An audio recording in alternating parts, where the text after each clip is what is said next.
Mesdames et messieurs, chers téléspectateurs, merci de suivre votre émission Notre fonction publique, moderne et performante au service de tous, l'émission qui nous dit tout sur notre fonction publique ivoirienne. L'absentéisme, un mal qui ronge notre société. Pour pallier ce fait, un contrôle d'effectifs est mis sur pied. Comment se fait-il et quelles sont les solutions proposées pour réduire de plus en plus cet absentéisme dans notre fonction publique? Monsieur le directeur de la programmation et du contrôle des effectifs nous en dira plus sur ces questions.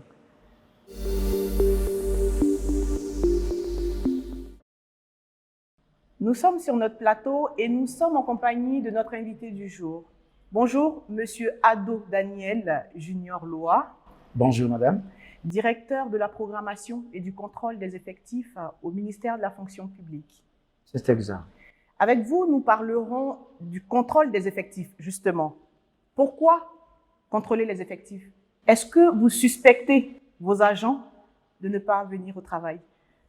Non, ce n'est pas que nous suspectons nos agents, cela se trouve dans les missions de la direction de la programmation et du contrôle des effectifs, comme d'ailleurs son nom l'indique.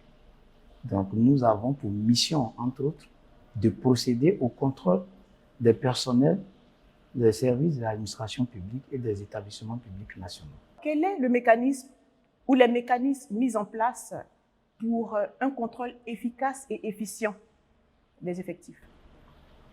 D'abord, il faut partir des différents services, dans les différents ministères. Il y a des listes de présence où les agents, donc les fonctionnaires, émargent. Et également, dans le module, dans le SIGFAE, dans le système intégré de gestion des fonctionnaires agents de l'État, il y a également un module à l'intérieur qui dit que vous pouvez pointer, ça lui fait le contrôle de présence de vos effectifs en interne. Donc, il y a d'abord ces mécanismes. Maintenant, quand on vient au niveau même de la fonction publique, donc la DPCE qui pilote le contrôle sur l'ensemble du territoire, avec bien évidemment les directions régionales du ministère de la fonction publique, il y a le contrôle de présence inopiné, sans prévenir des équipes de la DPCE arrivent dans une structure, dans un ministère, dans un service bien précis et procèdent au contrôle de présence pour s'assurer de ceux qui sont à leur poste, ceux qui sont dans des positions particulières. Quand on parle de position, ils peuvent être en disponibilité, ils peuvent être en formation. Donc, ils ont une absence qui est justifiée.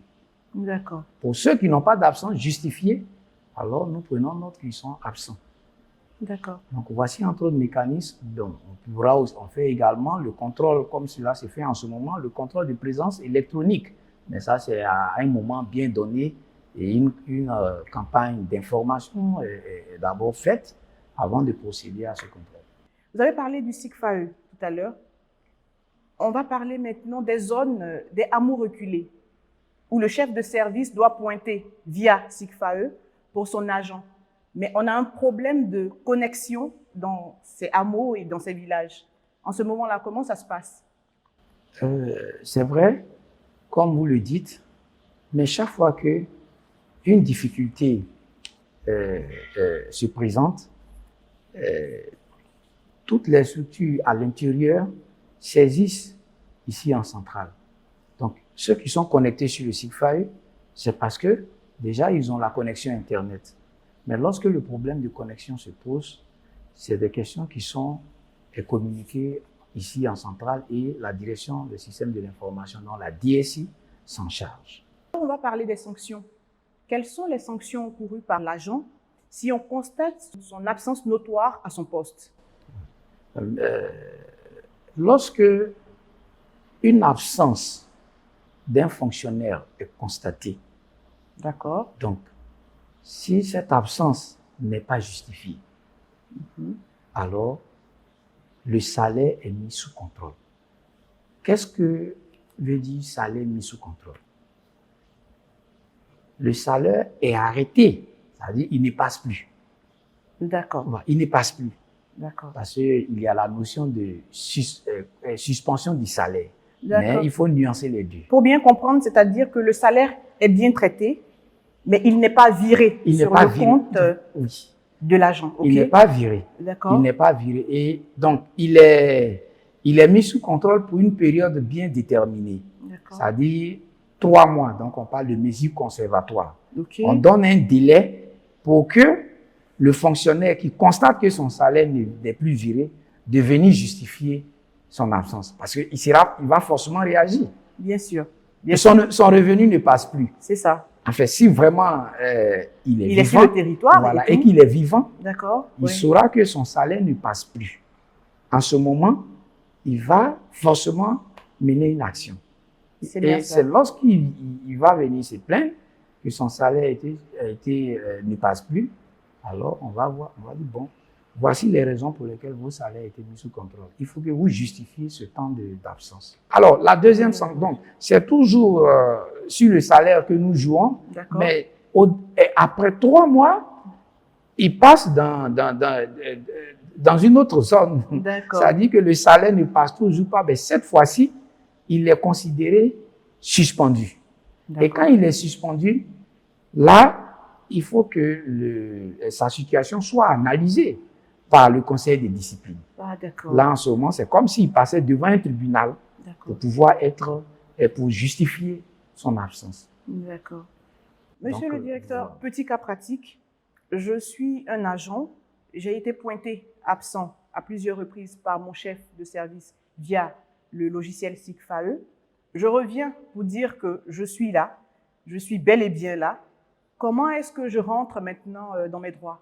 Comment entrer dans mes droits à ce moment-là? Non, bon, parce que être pointé absent régulièrement, c'est un peu trop dit. Dès l'instant où le chef de service constate une absence, lorsqu'il constate une absence qui est injustifiée et surtout déjà sur 3 jours, il faut automatiquement saisir la fonction publique. C'est bien cela. Il faut faire un rapport. C'est immédiat. Faire un rapport à la fonction publique et la fonction publique va saisir le ministère du budget, du portefeuille de l'État, donc via la direction générale du budget, donc précisément la direction de la solde, pour demander à ce que ce salaire soit mis sous contrôle. Est-ce que vous avez fait déjà face à ce genre de cas où le fonctionnaire a déjà été pointé absent, son salaire a été mis sous contrôle et il vient après pour faire une réclamation, pour dire qu'il était présent? En ce moment-là, comment ça se passe? Oui, bien sûr, il y a des réclamations qui se font. D'accord. Nos services sont ouverts ici à la fonction publique et nous réceptionnons des réclamations. Et en ce moment, lorsque ces réclamations sont fondées, quand c'est fondé, nous procédons à une régularisation du salaire du fonctionnaire. Et même, il est payé, on lui reverse son salaire pour le temps qu'il n'avait pas perçu. Donc, il y a une régularisation de sa situation administrative et financière qui s'est faite. Il existe un catalogue de mesures nouvelles. De quoi s'agit-il exactement? D'accord. C'est vrai, le catalogue des mesures nouvelles, qui est un document annexé à la loi des finances. Ce document retrace les différents besoins exprimés par les ministères en ressources humaines. D'accord. Donc, ce document est élaboré au cours de la conférence de programmation des effectifs.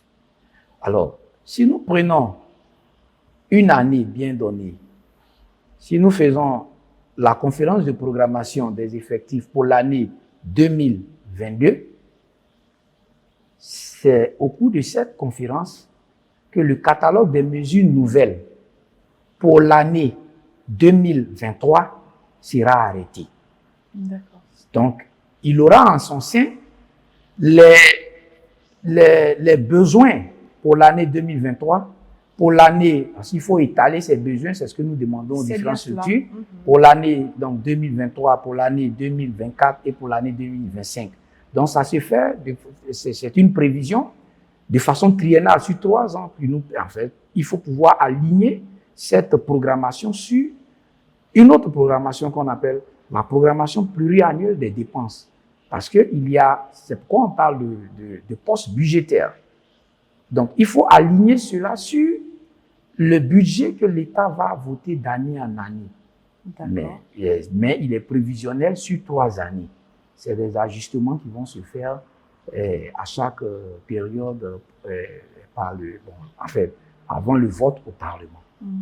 Donc, voici un peu comment est-ce que cela se fait. Mais, pour dire que le catalogue des mesures nouvelles, j'insiste là-dessus, parce que les besoins qui sont exprimés par les différents ministères, vous voyez que ça va se faire en une année bien donnée et en général, c'est dans le premier trimestre de l'année en cours. Donc, si nous sommes en 2023, donc je dis l'année N pour 2023. Bien sûr. Et c'est dans le premier trimestre en général, au plus tard fin février, sinon en mars, cette conférence est faite.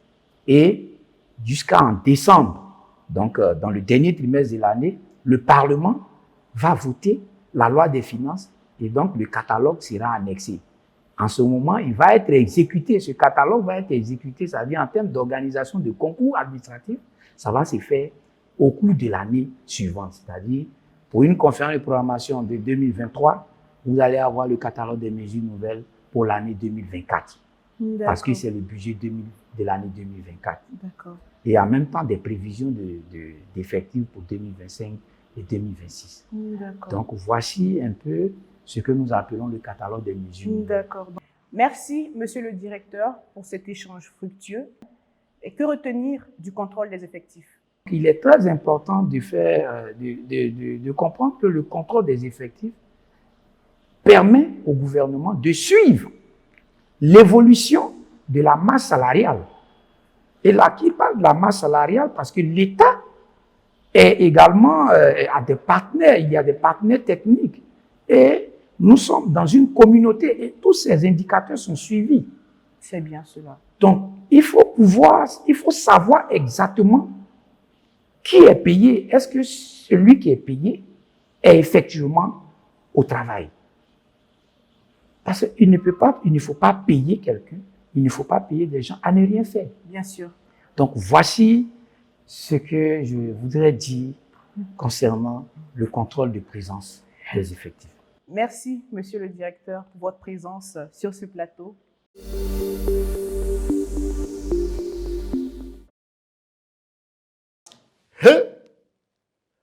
Les amis, on renvoie maintenant à la fonction publique tous ceux qui ne partent pas au travail là. On les renvoie. On vient de renvoyer Tompieux Gazebeu. Tout de suite, on vient de le renvoyer. C'est-à-dire, il ne va pas au travail et chaque fin du mois, il prend son salaire. C'est-à-dire, tous ceux qui sont à la fonction publique, qui ne font rien, qui ne partent pas au travail et chaque fin du mois, qui vont toucher leur salaire là, c'est dangereux. Maintenant là, il y a des contrôles ils appellent ça contrôle inopiné. C'est des contrôles brusques. Tu n'es pas au courant, on ouvre la porte nette, ils sont à ton bureau. Tu es absent, demande d'explication. Et après, renvoi pur et simple, sans mesure d'accompagnement. C'est-à-dire, tout le temps que tu as fait comme fonctionnaire, là, c'est cadeau. C'est cadeau. Mais vous aussi, soyons sérieux. Non, soyons quand même sérieux. Tu cherches travail, on te donne travail et tu ne vas pas au travail et on te paye chaque fin du mois. Ça, tu peux faire ça à au privé. Ou bien comme c'est à la fonction publique, on ne contrôle pas, alors vous faites ce que vous voulez quoi. Tu cherches travail, on te donne travail, tu ne vas pas au travail et on te paye chaque fin du mois. Et tu prends l'argent, tu manges. Ça va coller dans ta gorge. Maintenant là, c'est devenu compliqué. Il y a des contrôles inopinés. C'est des contrôles, on ne t'informe pas, on te surprend. Et voilà, toi, renvoyé cadeau, sans mesure d'accompagnement. Tu t'en boissant comme ça chez toi au village. Méfiez-vous, hein? Les temps ont changé. Moi-même qui vous parle, là, je m'en vais au travail parce qu'il est déjà 7h30, il faut que je sois là-bas à 8h. Je m'arrête.